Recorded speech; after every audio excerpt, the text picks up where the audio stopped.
specifically the Cloud House in Stan here in South Scotland, and I'll have a cup of coffee as well. So welcome. Feel free to comment, by the way, if you're watching live or if you're watching later on YouTube, wherever.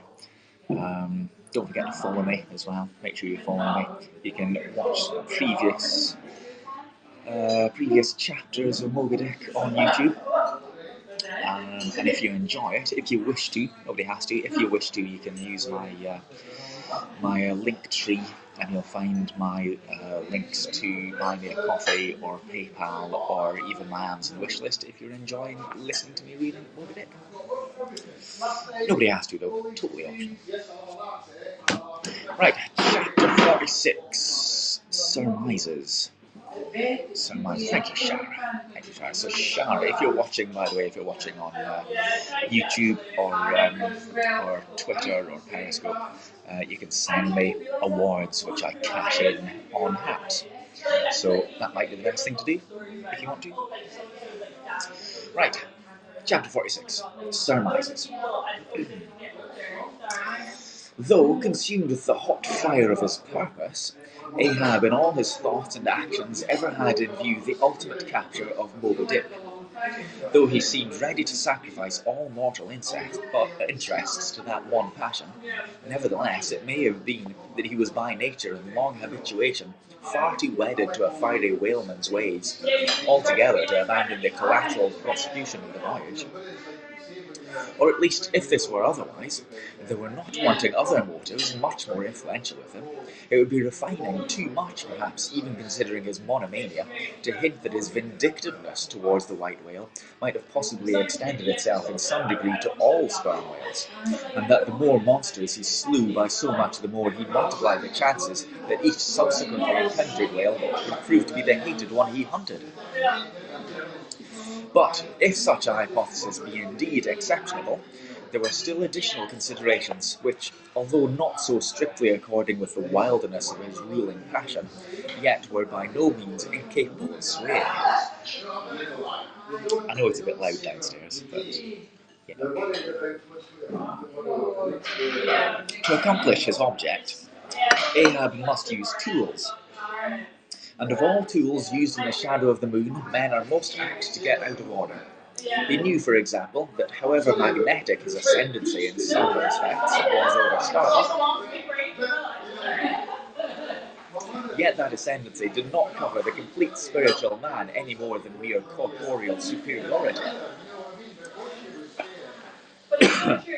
Corporeal superiority involves intellectual mastership.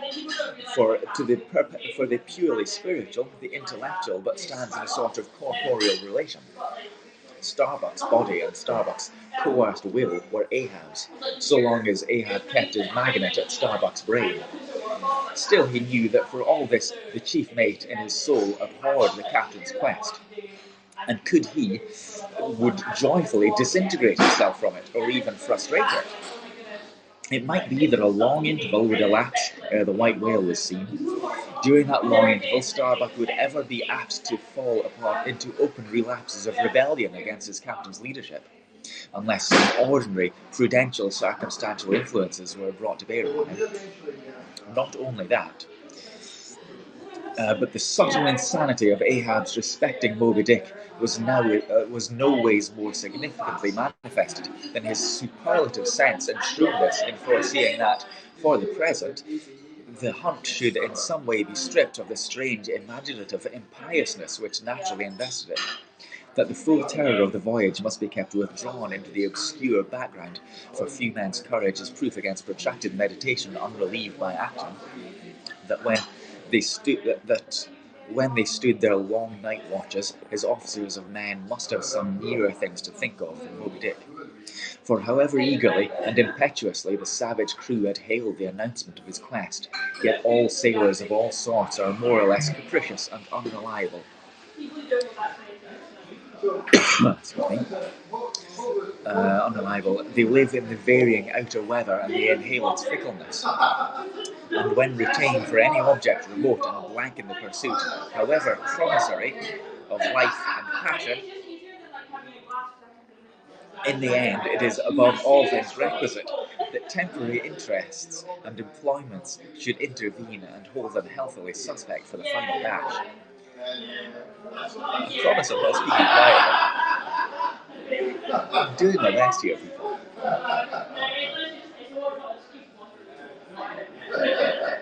Nor was Ahab unmindful of another thing. In times of strong emotion, mankind disdain all base considerations, but such times are evanescent.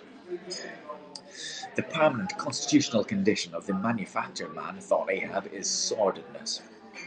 Granting that the white whale fully incites the hearts of this my savage crew, and playing round their savageness even breeds a certain generous knight-errantism in them, still, while for the love of it they give chase to Moby Dick, they must also have food for their more common daily appetites. For even the high-lifted and chivalric crusaders of old times were not content to traverse 2,000 miles of land to fight for their holy sepulchre, without committing burglaries, picking pockets, and gaining other pious prerequisites by the way. Had they been strictly held to their one final and romantic object, that final and romantic object too many would have turned from in disgust. I will not strip these men, thought Ahab, of all hopes of cash. Aye, cash. They may scorn cash now, but let some months go by and no prospective promise of it to them, and then this same quiescent cash all at once mutinying in them, this same cash would soon cashier Ahab. Like it. Nor was there wanting still another precautionary motive, more related to Ahab personally. Having impulsively, it is probable and perhaps somewhat prematurely revealed the prime but private purpose of the Pequod's voyage, Ahab was now entirely conscious that in so doing he had indirectly laid himself open to the answerable charge of usurpation. And with perfect impunity, both moral and legal, his crew, if so disposed, to that end competent, could refuse all further obedience to him, and even violently wrest from him the command. From even the barely hinted imputation of usurpation, and the possible consequences of such a suppressed impression gaining ground, Ahab must of course have been most anxious to protect himself. That protection could only consist of his own predominating brain and heart and hand, backed by heedful, closely calculating attention to every minute atmospheric influence which it was possible for his crew to be subject to. For all these reasons, then, and others perhaps too analytic to be verbally developed here, Ahab plainly saw that he must still in a good degree continue true to the natural, nominal purpose of the Pequod's voyage, observe all customary usages, and not only that, but force himself to evince all his well-known, passionate interest in the general pursuit of his profession.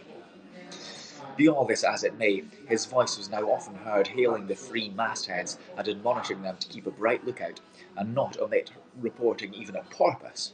This vigilance was not without reward. End of chapter. We'll go on to the next one, I think, now that it's quieted down just a little bit. Chapter 47, The Mat Maker.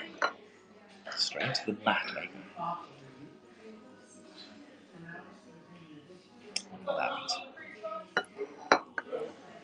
Alright, chapter 47, The Mat Maker. It was a cloudy, sultry afternoon. The seamen were lazily lounging on their decks, or vacantly gazing into the lead-coloured waters.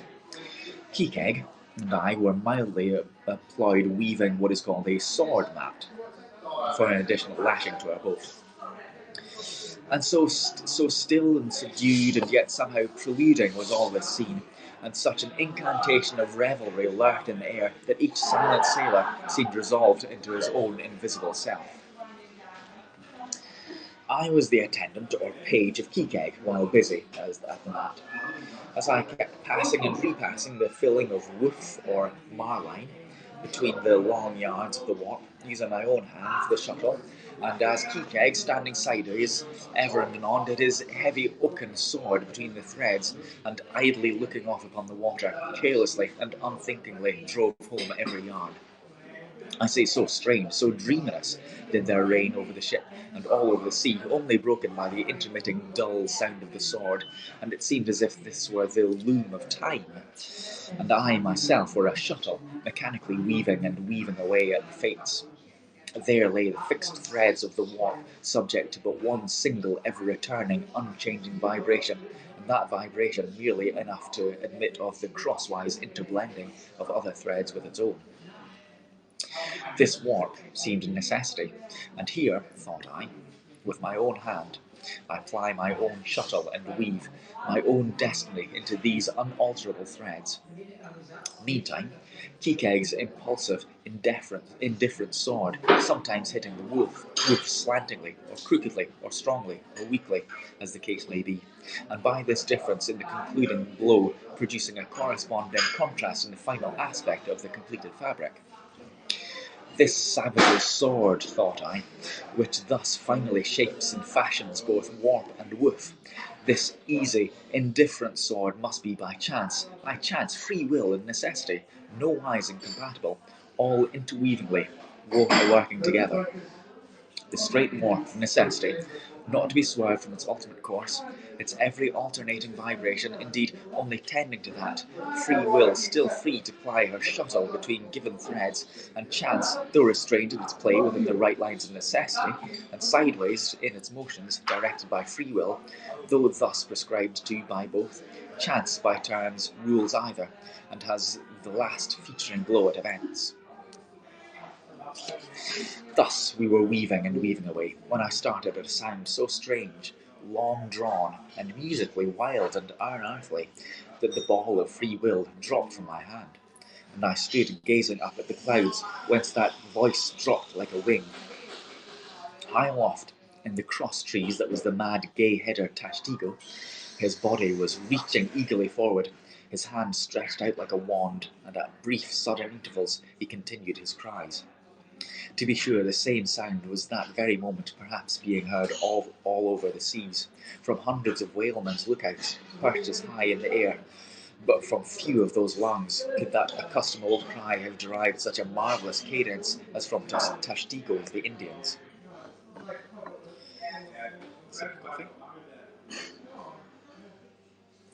He stood hovering over the half suspended in air, so wildly and eagerly peering towards the horizon, you'd have thought him some prophet or seer beholding the shadows of fate, and by those wild cries announced their coming. There she blows!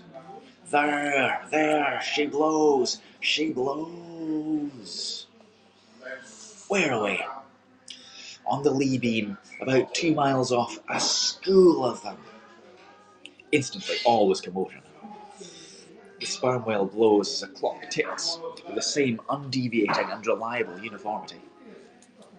And thereby whalemen distinguish this fish from other tribes of his genus. There go flukes, was now the cry from Tashtigo, and the whales disappeared. Quick, steward, cried Ahab. Time! Dobai hurried below, glancing at the watch, and reported the exact minute to Ahab. The ship was now kept away from the wind, and she went gently rolling before it. Tashtigo reported that the whales had gone down, heading to leeward. We confidently looked to see them again directly in advance of our bows. For that singular craft, at times evinced by the sperm whale when sounding with his head in one direction, he nevertheless, while concealed beneath the surface mills around, round and swiftly swims off in the opposite direction. This deceitfulness of his could now be in action, for there was no reason to suppose that the fish seen by Tashtigo had been in any way alarmed, or indeed knew at all of our vicinity. One of them, selected for shipkeepers, that is, those not appointed to the boats, by this time relieved the Indian at the main masthead. The sailors at the fore and mizzen had come down, the line tubs were fixed in their places, the cranes were thrust out, the main yard was backed, and the 3 boats swung over the sea like 3 samphire baskets over high cliffs.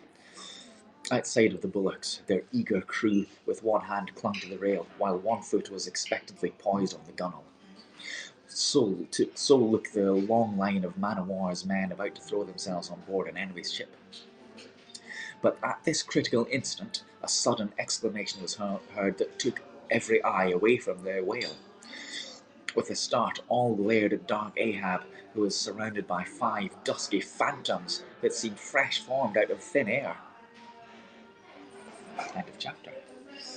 There she blows. So finally we've got a whale. We've got a whale to pursue.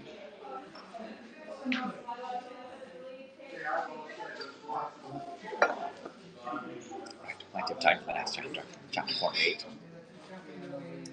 It's 6, 7, 8, 9-ish pages. Plenty of time for that. Okay. The first lowering. Chapter 48. The first lowering. The phantoms, for so it seemed, were flitting on the other side of the deck, and with a noiseless celerity were casting loose the tackles and bands of the boat which swung there. This boat had always been deemed one of the spare boats, though technically called the captain's on account of its hanging from the starboard quarter. The figure that now stood by its bows was tall and swart, with one white tooth evilly protruding from its steel-like lips. A rumpled Chinese jacket of black cotton funereally invested him, with wide black trousers of the same dark stuff. But strangely crowning this ebonness was a glistening white plaited turban, the living hair braided and coiled round and round upon his head. Less swart in aspect, the companion of this figure were of that vivid tiger yellow complexion peculiar to some of the aboriginal natives of the Manilas, a race notorious for a certain diabolism of subtlety, and by some honest white mariners supposed to be the paid spies of secret confidential agents on the water of the devil, their lord, whose counting room they supposed to be elsewhere. While yet the wandering ship's company were gazing upon the strangers, Ahab cried out to the white-turbaned old man at their head, "Already there, Fedallah?" "Ready," was the half-hissed reply. "Lower away then, do you hear?" shouting across the deck. "Lower away there, I say."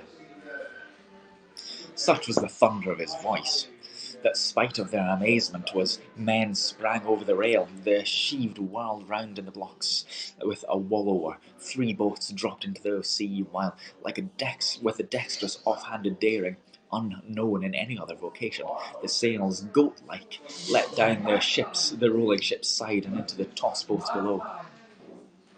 Hardly had they pulled out from under the ship's lee, when a 4th keel, coming from the windward side, pulled round under the stern, and showed the 5 strangers rowing Ahab, who, standing erect in the stern, loudly hailed Starbuck, Stub, and Flask to spread themselves widely so as to cover a large expanse of water. But with all their eyes again riveted upon the swart Fedallah and his crew, the inmates of the other boats obeyed not the command. "Captain Ahab," said Starbuck. "Spread yourselves," cried Ahab. "Give way, all 4 boats. Thou Flask, pull out more to leeward." "Aye, aye, sir," cheerily cried the little king post, sweeping round his great steering oar. "Lay back," addressing his crew. There again. There she blows, right ahead, boys, lay back." "Never heed yonder yellow boys, Archie." "Oh, I don't mind them, sir," said Archie. "I knew it all before now. Didn't I hear him in a hold, and didn't I tell Cabacco here of it? What'd he say, Cabacco? They're stowaways, Mr. Flask." Not stowaways at all. Pull, my fine hearts alive. Pull, my children, pull, my little ones." Excuse me. Drawingly and soothingly sighed Stubb to his crew, some of whom still showed sign of uneasiness. "Why don't you break your backbones, my boys? What is it you stare at? Those chaps in yonder boat? There are only 5 more hands come to help us. Never mind where from, the more the merrier. Pull up then, do pull. Never mind the brimstone, devils are good fellows enough. So, there you are now. There's the stroke for £1,000. That's a stroke to sweep the stakes." Hurrah for the gold cup of sperm oil, my heroes. 3 cheers, men, all hearts alive. Easy, easy, don't be in a hurry, don't be in a hurry. Why don't you snap your oars, you rascals? Bite something, you dogs. So, then softly, softly. That's it, long and strong. Give way there, give way. The devil fetch you, you ragamuffin rapscallions. You're all asleep, still snoring. You sleepers, and pull, pull, will you? Can't, pull, won't you? Why, in the name of gudgeons and ginger cakes, don't you pull? Pull and break something, pull and start your eyes out. Here, whipping out the sharp knife from his girdle. Every mother's son, drive ye his knife, and pull with the blade between his teeth. That's it, that's it. Now you do something. That looks like it, my steel bits. Start here, my silver spoons. Start her marling spikes. Stubbs' exordium to his crew is given here at large because he had rather a peculiar way of talking to them in general, and especially inculcating the religion of rowing. But you must not suppose from this specimen of his sermonizings that he ever flew into downright passions with his congregation. Not at all, and therein consisted the chief peculiarity. He would say that most things terrific to his crew in a tone so strangely compounded of fun and fury, and the fury seemed so calculated merely as a spice to the fun, that no oarsman could hear such queer invocations without pulling for his dear life, and yet pulling for the mere joke of the thing. Besides, he had all the time looked so easy and indolent himself, so loungily managed his steer oar, and so broadly gaped open-mouthed at times, that the mere sight of such a yawning commander, by sheer force of contrast, acted like a charm upon the crew. There again, Stubb was one of those odd sort of humorists whose jolly is sometimes so curiously ambiguous as to put all inferiors on their guard and in the matter of obeying him. In obedience to a sign from Ahab, Starbuck was now pulling obliquely across Stubbs' bow, and when for a minute or so the two boats were pretty near to each other, Stubb hailed the mate. "Mr. Starbuck, larboard boat there, ahoy, and a word with ye, sir, if you please." "Hallo," returned Starbuck, turning round for not a single inch as he spoke, still earnestly but whisperingly urging his crew, his face set like a flint from Stubbs. "What think ye of those yellow boys smuggled on board somehow before the ship sailed? Strong boys, strong," in a whisper to his crew. Then he, speaking out loud again, "A sad business, Mr. Stubb. Seethe her, my lads. But never mind, Mr. Stubb, all for the best. Let all your crew pull strong, come what will. Spring, my men, spring. There's hogsheads of sperm ahead, Mr. Stubb, and that's what you came for. Pull, my boys. Sperm's the play. This is least as duty and profit, hand in hand." I thought as much, soliloquized Stubb, when the boats are diverged. As soon as I clapped eye on him, I thought so. Aye, that's what he went into the afterfolds for so often, as Doughboy long suspected. They were hidden down there, the white whales at the bottom of it. Well, so be it. Can't be helped, all right. Give way, men. It ain't the white whale today. Give way. Now, the advent of these outlandish strangers at such a critical instant as the lowering of the boats from the deck had not unreasonably awakened a sort of superstitious amazement in some of the ship's company. But Archie's fancied discovery, having some time previously got abroad among them, though indeed not accredited them, and this had in some small measure prepared them for the event.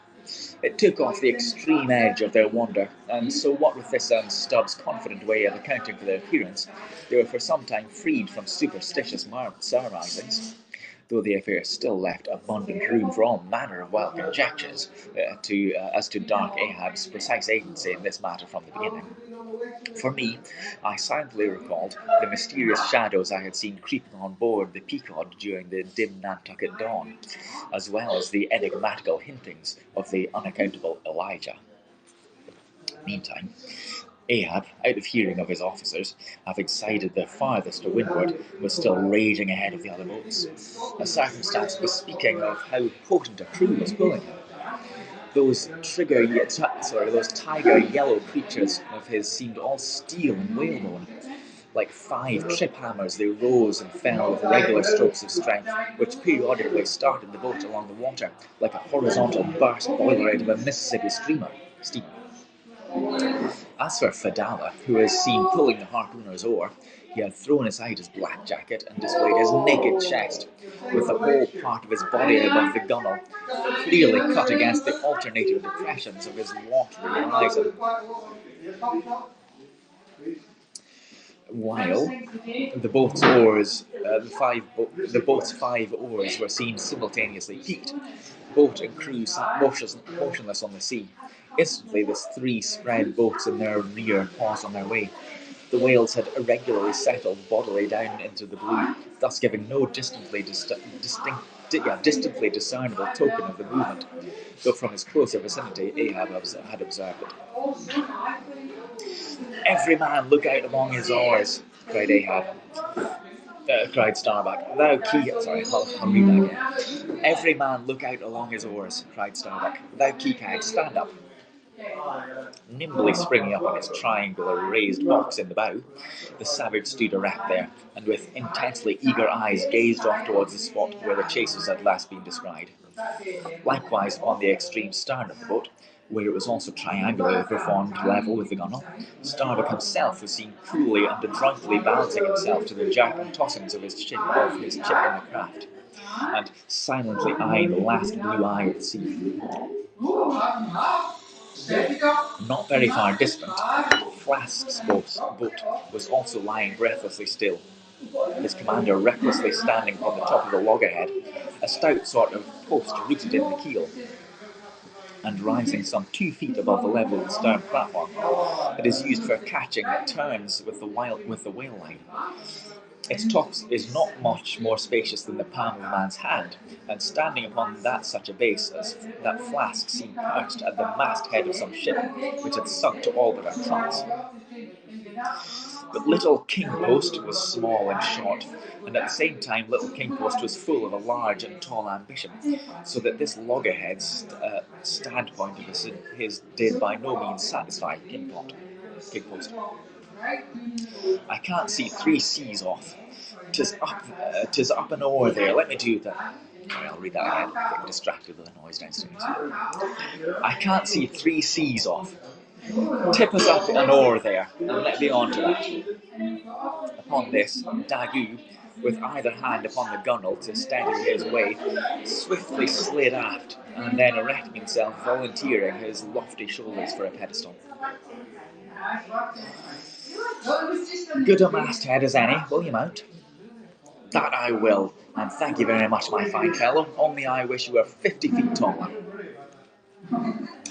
Whereupon, planting his feet firmly against 2 opposite planks of the boat, the gigantic Negro, again, I have to say this language all the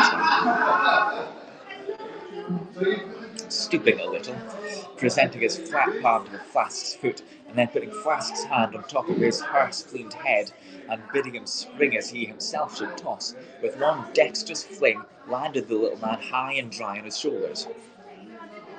And here was Flask now standing, Daggoo with one arm lifted, furnishing him with a breastband to lean against and steady himself by. At any time it is a strange sight to see to the tyro to see what wondrous habitude of unconscious skill the whaleman will maintain an erect posture in the boat. Even when pitched about by the most riotously perverse and cross-running seas, still more strange to see him giddily perched upon the loggerhead of his... How can people be so loud?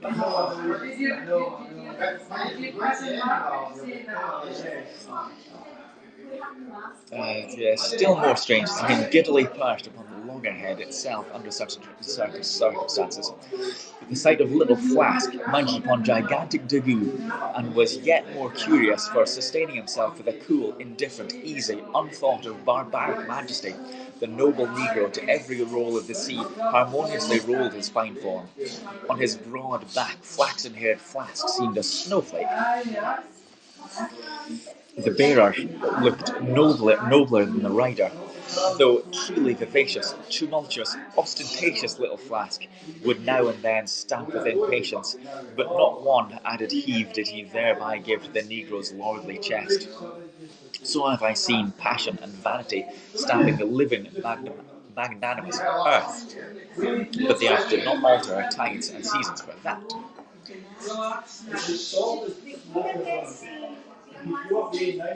Getting a sore throat here, having to raise my voice so much.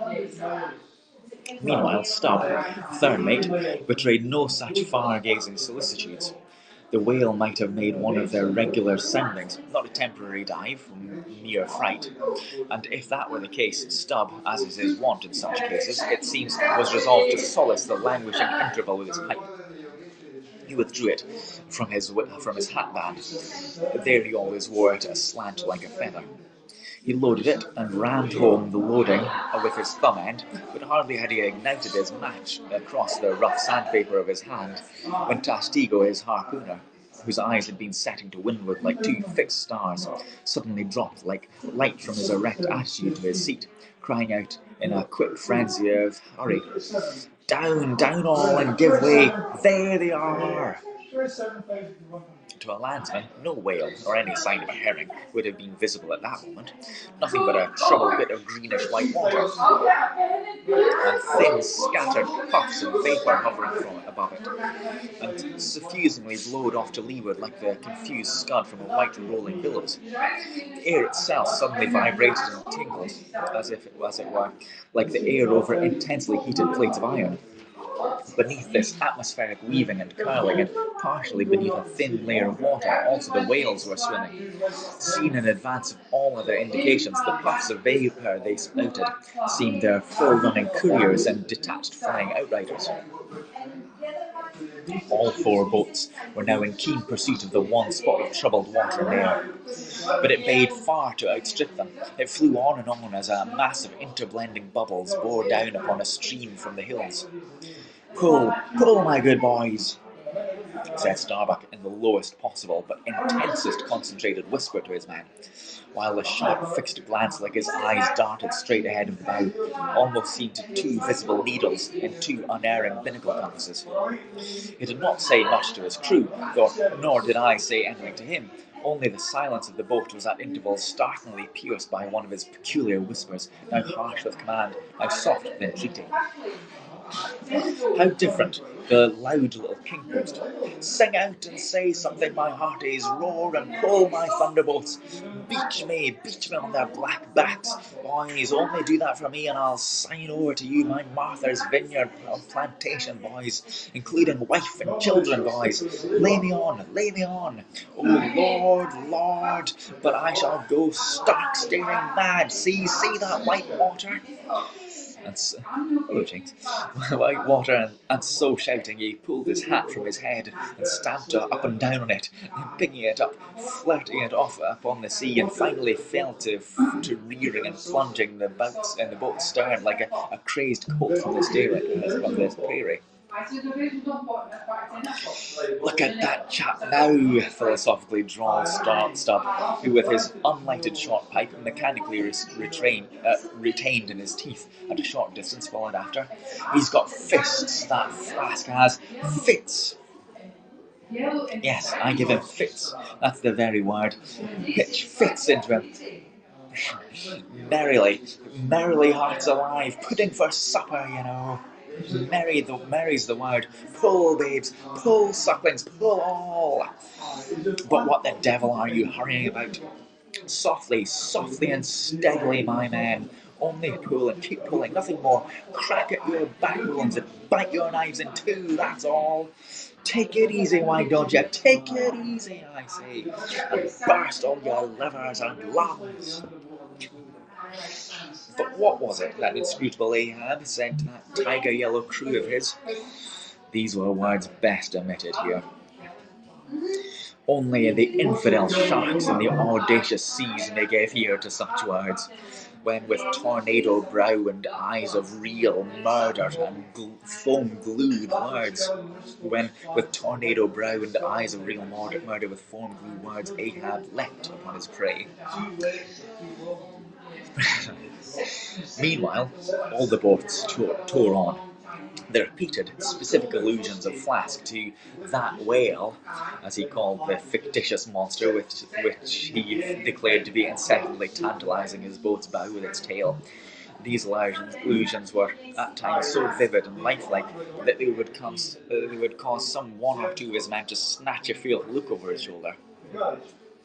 But this was against all rule, for the oarsmen must put out their eyes and ram a skewer through their necks, usage pronouncing that they must have no organs but ears and no limbs but arms in these critical moments. We looked at this when it's like I've seen before. It's not But it was a sight full of quick wonder and awe. The vast swells of the omnipotent sea, the surging hollow roar they make as they rolled along the 8 gunwales like gigantic bowls in a boundless bowling green, the brief suspended agony of the boat as it would tip for an instant on the knife edge of the sharper waves that almost seemed threatening to cut it in two, the sudden profound dip into the watery glens and hollows, the keen spurrings and goadings to gain the top of the opposite hill, the headlong, sled-like slide down its other side, all these with the cries of the headsmen and harpooners, and the shuddering gasps of the oarsmen, with the wondrous sight of the ivory Pequot bearing down upon our boats, with outstretched sails like a wild hen after a screaming brood. All this was thrilling. Not the raw recruit marching from the bosom of his wife into the fever heat of his first battle, not the dead man's ghost encountering the first unknown phantom in the other world. Neither of these can feel stranger and stronger emotions than that man does, who for the first time finds himself pulling into the charmed, churning circle of the hunted sperm whale. The dancing white water made by the chase was now becoming more and more visible, owing to the increasing darkness of this dun cloud shadows flung upon the sea. The jets of vapour no longer blended but tilted everywhere to the right and left. The whales seemed separating their wakes. The boats were pulled more apart, Starbuck giving chase to 3 whales lying dead to leeward. Our sail was now set, and with the still rising wind was rushing along, the boat going with such madness through the water that the lee oars could scarcely be worked rapidly enough to escape being torn from the rowlocks. Soon we were running through a suffusing wide veil of mist, neither ship nor boat to be seen. "Give way, man," whispered Starbuck, drawing still further aft of the sail. "There is a time to kill a fish yet before the squall comes. There's white water again, close to, spring." Soon after, 2 cries in quick succession on each side of this denoted that other boats had got fast. But hardly were they overheard when, with a lightning-like hustling whisper, Starbuck said, "Stand up!" and Cheekegg, harpoon in hand, sprang to his feet. Though not one of the oarsmen was then facing life and death, peril so close to them ahead, yet with their eyes on the intense countenance of the mate in the stern of the boat, they knew that the imminent instant had come. They heard, too, an enormous wallowing sound as of 50 elephants stirring in their litter. Meanwhile, the boat was still booming through the mist, the waves curling and hissing around us like the erected crests of enraged serpents. "That's his hump! There, give it to him!" whispered Starbuck. A short rushing sound leapt out of the boat. It was darted iron of Cheekegg. Then, in one welded commotion, came an invisible push from astern, while forward the boat seemed striking on the ledge. The sail collapsed and exploded. A gush of scalding vapour shot up nearby. Something rolled and tumbled like an earthquake beneath us. The whole crew were half suffocated as they were tossed helter-skelter into the white curdling cream of the squall.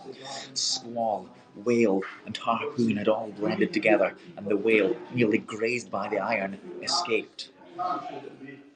Though completely swamped, the boat was nearly unharmed. Swimming round it, we picked up the floating oars, and lashing them across the gunwale, tumbled back to our places. There we sat up to our knees in the sea, the water covering every rib and plank. so that our own downward-gazing eyes, the suspended craft seemed like a coral boat blown up at us from the ocean of the bottom of the ocean. The wind increased to a howl. The waves dashed their bucklers together. The whole squall roared, forked, and crackled around us like a white fire upon the prairie, in which, unconsumed, we were burning, immortal in those jaws of death. In vain we hailed the other boats, as well roared the live coals down the chimney of a flaming furnace as hailed these boats in that storm. Meanwhile the driving scud, rack and mist grew darker in the shadows of night. No sign of the boat could be seen. The ship, rather, could be seen. The rising sea forbade all attempts to bail out the boat. The oars were useless as propellers, performing now the office of life preservers. So, cutting the lashing of the waterproof match keg after many failures, the starboard contrived to invite the lamp in the lantern, then stretching it on a waif pole, handed it out to Kekeg as the standard bearer of this forlorn hope. There then he sat, holding up that imbecile candle in the heart of that almighty forlornness. There then he sat, the sign and symbol of a man without faith, hopelessly holding up hope in the midst of despair.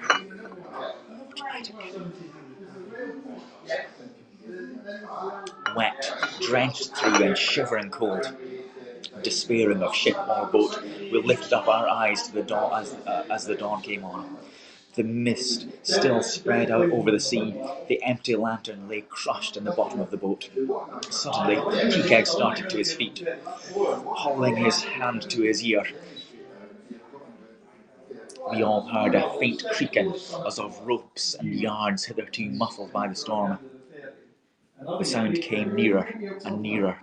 The thick mists were dimly parted by a huge, vague form. Affrighted, we all sprang into the sea as the ship at last loomed into view, bearing right down upon us within a distance of not much more than its length. Floating on the waves, we saw the abandoned boat as for one instant it tossed and gaped beneath the ship's bows, like a chap at the base of a cataract. And then the vast hull rolled over it, and it was seen no more till it came up weltering astern. Again we swam for it, were dashed against it by the seas, and were at last taken up and safely landed on board. Ere the squall came close to, the other boats had cut loose from their fish and returned to the ship in good time. The ship had given us up, but was still cruising, if happily it might light upon some token of our perishing, an oar or a lance pole. Phew. I think we'll stop there. That was quite a chapter. That was exciting.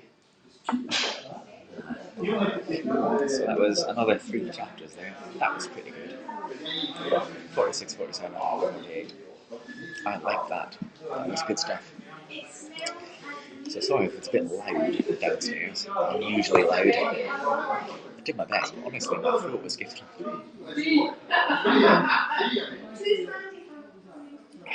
Very exciting. A few chapters there though, I must say. Really, really exciting, really good writing. I mean, some of the ways it's written. I like the way that Melville writes. This and this and this and this. It gives a list of similar ways of describing things. To drive home what he's saying. I like that. Can I find an example of that? Probably not.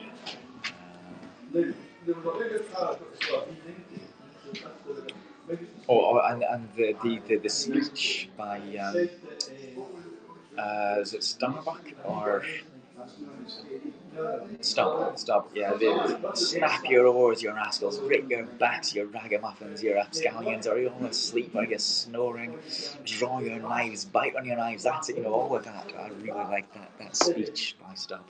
Entreating his crew to row harder. I thought it was excellent the way it was done. You can just imagine him standing there, bellowing out his orders to his rowers. I thought it was excellent. So I'm thinking I might read more than once a week. I might do that. because I'm really enjoying this, and I like I like reading. I'm thinking I might read more than once a week. So in here as usual on Thursday afternoons, but yeah, maybe I'll do one at other times. So it's got to be on YouTube, so you can watch it again, and it'll be wherever you are watching it, should be on replay, so you should be able to see it and catch up. But it might be nice, especially when it's loud like this. It might be nice to read along with a copy of Moby Dick. And incidentally, this is all copyright free, so it's not breaking any copyright laws for me to be reading it. Fortunately. Yeah. Anyway, it's about time it stopped raining, so it's about time I went and left the cafe. Paid for my coffee and my lunch. So I'll be back again, as I was saying. Saturday I'll be at Melrose Abbey. That'll be nice. I'll be back again next week in here. But I might record, the next few chapters might be done in a quieter place. But I'm certainly not giving up in here. I like reading in here. Okay, so I'll see you, like I say, maybe Saturday, Melrose Abbey, and next week I'll see you then as well. And like I say, do watch the previous chapters because they're all good. It's excellent. So thanks for listening, thanks for being here, thanks for the awards, thanks for your company, and I'll see you next time, everybody. Yeah, thanks for watching. Cheerio.